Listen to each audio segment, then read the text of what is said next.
വിശുദ്ധ ലൂക്ക അറിയിച്ച നമ്മുടെ കർത്താവീശം ശിഹായുടെ പരിശുദ്ധ സുവിശേഷം 24 അധ്യായം 28 മുതൽ 35 വരെയുള്ള തിരുവചന ഭാഗങ്ങൾ. അവർ എത്തേണ്ടിയിരുന്ന ഗ്രാമത്തോടടുത്തു. അവനാകട്ടെ യാത്ര തുടങ്ങുകയാണെന്ന് ഭാവിച്ചു. അവർ അവനെ നിർബന്ധിച്ചുകൊണ്ട് പറഞ്ഞു, ഞങ്ങളോട് കൂടി താമസിക്കുക, നേരം വൈകുന്നു, പകൽ അസ്തമിക്കാറായി.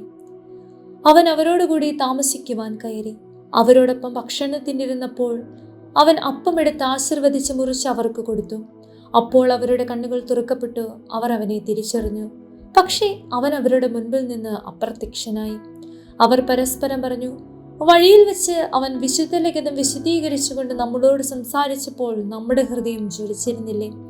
അവർ അപ്പോൾ തന്നെ എഴുന്നേറ്റ് ജെറുസലേമിലേക്ക് തിരിച്ചുപോയി. അവിടെ കൂടിയിരുന്ന 11 പേരെയും അവരോടൊപ്പം ഉണ്ടായിരുന്നവരെയും കണ്ടു. കർത്താവ് സത്യമായും ഉയർത്തെഴുന്നേറ്റു, ശിമിയോന് പ്രത്യക്ഷപ്പെട്ടു എന്ന് അവർ പറഞ്ഞുകൊണ്ടിരിക്കുകയായിരുന്നു. വഴിയിൽ വെച്ച് സംഭവിച്ചതും അപ്പം മുറിക്കുമ്പോൾ തങ്ങൾ അവനെ തിരിച്ചറിഞ്ഞതും അവരും വിവരിച്ചു.